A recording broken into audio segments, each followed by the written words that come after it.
ನಮಸ್ಕಾರ, ಭೀಷ್ಮ ನ್ಯೂಸ್ ಕನ್ನಡಕ್ಕೆ ಸ್ವಾಗತ.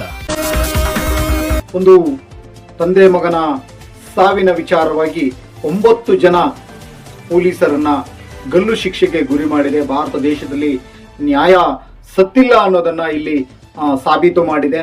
ಏನಪ್ಪಾ ಅಂತಂದ್ರೆ 2019 ಮತ್ತು 2020ನೇ ಸಾಲಿನಲ್ಲಿ ಲಾಕ್ಡೌನ್ ಸಮಯದಲ್ಲಿ ಬಾಗಿಲನ್ನ ತೆರಿಬೇಡ್ರಿ, ಮುಚ್ಚಿ ತೆಗೆದಿದ್ದಂತ ತಂದೆ ಮಕ್ಕಳು ಬಾಗಿಲನ್ನ, ಒಂದು ಮೊಬೈಲ್ ಅಂಗಡಿ ಬಾಗಿಲನ್ನ ತೆಗೆದಿರ್ತಾರೆ, ಅದನ್ನ ಮುಚ್ಚಿ ಅಂತ ಹೇಳಿದಾಗ ಇಲ್ಲ, ಮುಚ್ಚಿಲ್ಲ ಅನ್ನೋ ಒಂದು ಸಣ್ಣ ಕ್ಷುಲ್ಲಕ ಕಾರಣಕ್ಕೆ ಪೊಲೀಸರು ಆ ವ್ಯಕ್ತಿಯನ್ನ, ತಂದೆ ಮಗನನ್ನ ಕರ್ಕೊಂಡೋಗಿ ಮನಸ್ಸಾ ಇಚ್ಛೆ ಥಳಿಸಿ ಗುದದ್ವಾರದಲ್ಲೂ ಕೂಡ ರಕ್ತ ಬರುವಷ್ಟು ಹೊಡೆದು ಆ ಒಂದು ನಾನಾ ರೀತಿಯಿಂದಲೂ ಶಿಕ್ಷೆಗೆ ಗುರಿ ಮಾಡಿ ಅವರನ್ನ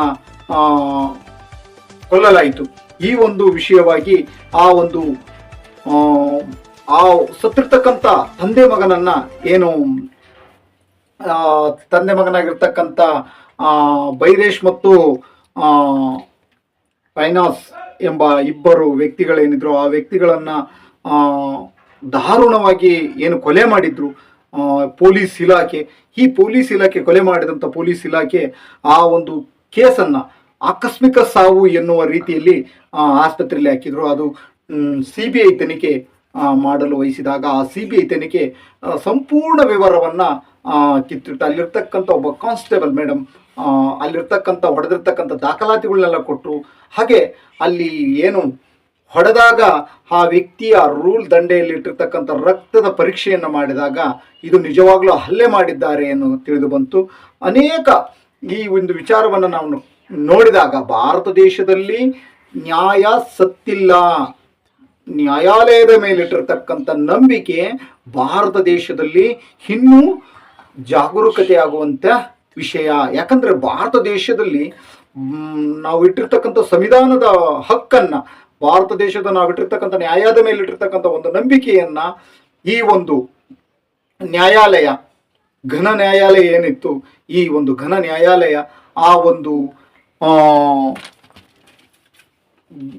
ಘನ ನ್ಯಾಯಾಲಯ ಆಗಿರ್ತಕ್ಕಂಥ ಮಧುರೆಯ ಒಂದು ನ್ಯಾಯಾಲಯ ಏನಿದೆ, ಈ ಒಂದು 9 ಜನ ಶ್ರೀಧರ್, ಸಬ್ ಇನ್ಸ್ಪೆಕ್ಟರ್ ಆಗಿರ್ತಕ್ಕಂಥ ಶ್ರೀಧರ್ ಹಾಗೂ ಇತರರಿರ್ತಕ್ಕಂಥ 9 ಜನರ ಮೇಲೆ ಮರಣದಂಡನೆಯ ಒಂದು ಶಿಕ್ಷೆಯನ್ನ ನೀಡಿದೆ. ಇದು ಸ್ವಾಗತಾರ್ಹ. ಯಾಕಂದ್ರೆ ಭಾರತ ದೇಶದಲ್ಲಿ ನಾಗರಿಕರು ಯಾವತ್ತು ನ್ಯಾಯ ಸಿಗಲ್ಲ ನಮಗೆ ಅನ್ನೋದನ್ನ ಎಂದೂ ಕೂಡ ಮರಿಬಾರದು, ಯಾಕಂದ್ರೆ ಎಂದೂ ಕೂಡ ಅನ್ನಬಾರದು.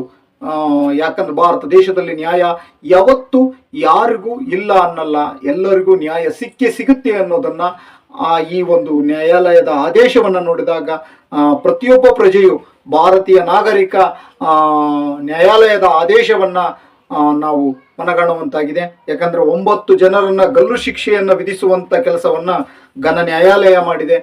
ಈ ಒಂದು ನ್ಯಾಯಾಲಯದ ಆದೇಶ ಇಡೀ ಒಂದು ಭಾರತ ದೇಶದಲ್ಲೇ ಒಂದು ನ್ಯಾಯವನ್ನ ಎತ್ತಿ ಹಿಡಿಯುವಂತ ಕೆಲಸವಾಗ್ತಿದೆ. ಹಾಗೆ ಇಡೀ ಭಾರತ ದೇಶವೇ ತಿರುಗಿ ನೋಡುವಂತ ಒಂದು ತೀರ್ಪನ್ನ ನೀಡಿದೆ. ಈ ತೀರ್ಪಿನಿಂದ, ಈ ಮಧುರೆಯ ಒಂದು ನ್ಯಾಯಾಲಯ ನೀಡಿರ್ತಕ್ಕಂಥ ಒಂದು ತೀರ್ಪಿನಿಂದ ಜನತೆಯಲ್ಲಿ ನ್ಯಾಯಾಲಯದ ಮೇಲಿರ್ತಕ್ಕಂಥ ನಂಬಿಕೆ ಹೆಚ್ಚಾಗುತ್ತೆ. ಹಾಗೆ ಯಾರೋ ಒಬ್ಬ ಪೊಲೀಸ್ ಇಲಾಖೆಯಲ್ಲಿ ಒಂದು ಕಡೆ ಮಾಡಿರ್ತಕ್ಕಂಥ ಒಂದು ಅಪರಾಧ ಆಗಿರೋದ್ರಿಂದ ಎಲ್ಲ ಪೊಲೀಸ್ ಇಲಾಖೆಯವರು ಅದೇ ರೀತಿ ಇರ್ತಾರೆ ಅನ್ನೋದು ಸುಳ್ಳು. ಎಲ್ಲ ಪೊಲೀಸ್, ಅದರಲ್ಲೂ ಮಾನವೀಯತೆ ಇರ್ತಕ್ಕಂಥ ಪೊಲೀಸ್ ಇಲಾಖೆ ಇದೆ. ಅದಿರೋದ್ರಿಂದಲೇ ಅಲ್ಪ ಸ್ವಲ್ಪ ಅಲ್ಲೂ ಇಲ್ಲಿ ಒಂದಿಷ್ಟು ನ್ಯಾಯ ಸಿಗ್ತಾ ಇದೆ ಅನ್ನೋದನ್ನ ನಾವು ಕೂಡ ಮನವರಿಕೆ ಮಾಡಬೇಕು. ಯಾಕಂದ್ರೆ ಪೊಲೀಸ್ ಅಂದ ತಕ್ಷಣ ಇಡೀ ಪೊಲೀಸ್ ವ್ಯವಸ್ಥೆನೇ ಆ ರೀತಿ ಇರೋಲ್ಲ ಭಾರತ ದೇಶದಲ್ಲಿ. ಅಷ್ಟೇ ಅಲ್ಲ, ಇಡೀ ಎಲ್ಲೇ ಹೋದ್ರು ಪೊಲೀಸ್ ಅಂದ ತಕ್ಷಣ ಯಾರು ಕೆಟ್ಟವರಲ್ಲ. ಭಾರತ ದೇಶದಲ್ಲಿ ಪೊಲೀಸ್ ಇಲಾಖೆ ಎಷ್ಟು ಕೆಟ್ಟಿದೆಯೋ ಅಷ್ಟು ಒಳ್ಳೆಯದು ಇದೆ.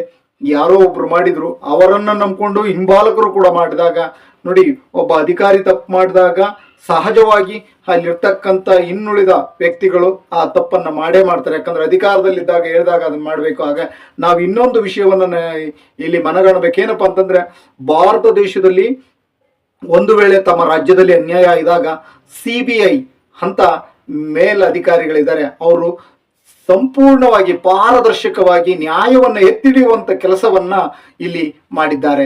ಯಾಕಪ್ಪ ಅಂತಂದ್ರೆ ಒಬ್ಬ CBI ಏನ್ ಬೇಕಾದ್ರೂ ಬರೀಬಹುದಾಗಿತ್ತು, ಆದ್ರೆ ಆತ ಮಾಡಲಿಲ್ಲ. ಅವ್ರು ಯಾರು ಅಲ್ಲಿ ನ್ಯಾಯಾಲಯದ ಒಂದು ನ್ಯಾಯವನ್ನ, ಆ ನ್ಯಾಯದ ಮಾರ್ಗವನ್ನ ಎತ್ತಿಡಿದ್ರು, ನ್ಯಾಯವನ್ನ ಜನತೆಯ ಮುಂದೆ ತಂದಿಡುವಂತ ಕೆಲಸವನ್ನ CBI ಇಲಾಖೆ ಮಾಡಿದೆ. ಹಾಗೆ ಅವರಿಗೆ ನಮ್ಮ ಭೀಷ್ಮ ನ್ಯೂಸ್ ಕನ್ನಡ ಚಾನೆಲ್ ವತಿಯಿಂದ ತುಂಬು ಹೃದಯದ ಅಭಿನಂದನೆಗಳು. ಹಾಗೆ ಅದಕ್ಕೆ ಸಪೋರ್ಟ್ ಮಾಡಿದಂಥ ಪ್ರತಿಯೊಬ್ಬರಿಗೂ, ಪ್ರತಿ ಇಲಾಖೆಯಲ್ಲಿರ್ತಕ್ಕಂಥ ಪ್ರತಿಯೊಬ್ಬ ಪೊಲೀಸ್ ಕಾನ್ಸ್ಟೇಬಲ್ಗೂ ತುಂಬು ಹೃದಯದ ಅಭಿನಂದನೆಗಳು.